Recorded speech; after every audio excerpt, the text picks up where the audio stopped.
우리나라의 경우에는 중소기업 지원 정책이 정말 뭐 세부 사업이 1,400개가 넘을 정도로 많고 너무 복잡해서 이용하기도 좀 어려운 그런 측면이 있고 또 과보되는 측면도 없지 않아 있는 것 같습니다.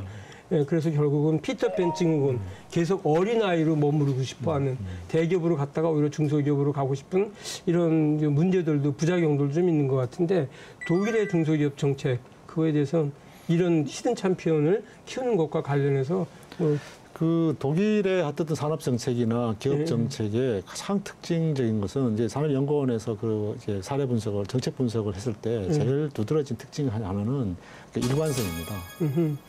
그러니까 뭐 비록 그 총리가 좀 바뀌었어도 그 이전의 정부에서 개혁했던 것들을 이어가고 또 특히 첨단 과학 기술 정책 같은 경우는 뭐 되게 이름은 좀 바뀌긴 하지만 그 골격을 그대로 유지한 채로 쭉 진행되면서 조금씩 그 당시에 시대적으로 필요한 부분 쪽으로 이렇게 맞춰 나가는, 그러다 보니까 이 지원을 받는 중소기업이나 뭐 대기업이나 뭐 또 정부출원 연구소나 이 관련된 기관들이 어느 정도 장기적으로 다 예측을 할 수가 있는 거예요. 그 학교를 진학을 하더라도 저게 굉장히 오래 진행될 거기 때문에 내가 이쪽에 진로를 택해도 문제가 없겠구나, 이런 이제 안정감을 주게 되는 거죠.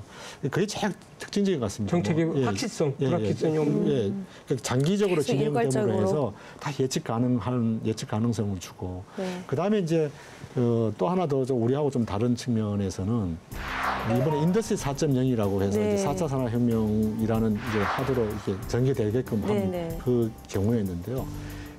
그게 이제 사회적으로 그런 아이디어를 내 가지고 한번 채택을 하게 되면 그걸 계속해서 발전시켜 나가고 필요한 부분에는 과감한 수정도 하고 이제 이렇게 가는 겁니다. 처음에는 우리의 공학한림 같은 독일의 공학한림원에서 정보화 산업을 좀 해오다가 독일이 기계가 우수한데 정보통신 부분이 약했거든요. 그래서 미국에 비해서 그쪽 부분이 약하니까 그 부분을 융합을 시키자 이렇게 시작한 건데 그 정부에서 그걸 받아가지고 이제 시도를 했지만 중간에 이 중소기업들이 이 그런 자동화나 그 소위 말하는 지금 지능화 부분 쪽에 스마트화 부분 쪽에 우리처럼 이게 잘 납득이 잘 안 되고 참여가 적은 거예요.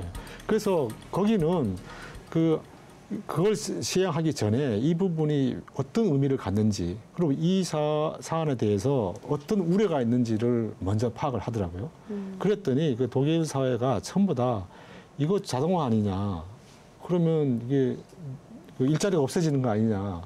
그러니까 바로 인더스트리 4.0을 내놨다가 저희 소위 말하는 노동 4.0이라는 이슈로 노동의 질이 훨씬 좋아지는 것이다. 자르자고 하는 것이 아니라 내가 경무가 되고 고령화가 되는데 힘이 들고 침침해서 잘 못 뽑아가지고 실수가 많고 이러는 거지 않느냐. 그러니까 인공지능이나 자동화 시스템을 통해 가지고 그 부담을 덜어주는 거예요. 이렇게 이제 이해를 시키는 거고, 그 다음에 이제 특징 중에 하나는 우리처럼 막 2만 개, 3만 개 이 수량적 목표를 정해놓고 막 가는 게 아니라 인더스트리 4.0이라는 이런 자동화나 지능화가 필요한 업종과 기업이 따로 있는 거예요. 수천만 개를 동시에 막 자동화를 해야 되는 이런 업종들, 이런 부분은 우선적으로 하게 하고 꼭 그렇지 않은 데는 꼭 굳이 할 필요가 없다 하는 이런 이제 입장을 가지고 있고요. 그 다음에 이제 사전에 이런 조치를 많이 취했더라고요. 개별적으로 하는 거와 집단적으로 대기업, 중견기업, 또 학교 이렇게 연결해서 네트워크로 하는 거와의 비용 대비 효과를 다 비교를 한 거예요. 그러다 보니까 따로 했을 때는 이번의 경우는 굉장히 비용이 많이 들어가는 거예요. 그냥 컴퓨터 한 대 사고 ERP 하나 정도 소프트웨어 까는 게 아니거든요. 그러다 보니까 분명히 개별적으로 하게 되면 비용이 너무 많다. 근데 연합해서 동종업종이라든가 지역적으로 같이 한다든가 대기업, 중소기업이 자기가 먼저 했던 것을 쉐어링을 한다든가 이렇게 했을 경우는 비용 대비 효과가 훨씬 높은 거다. 이거를 이해를 시켜서 이제 집단적으로 그러니까 예측을 굉장히 잘하네요. 네.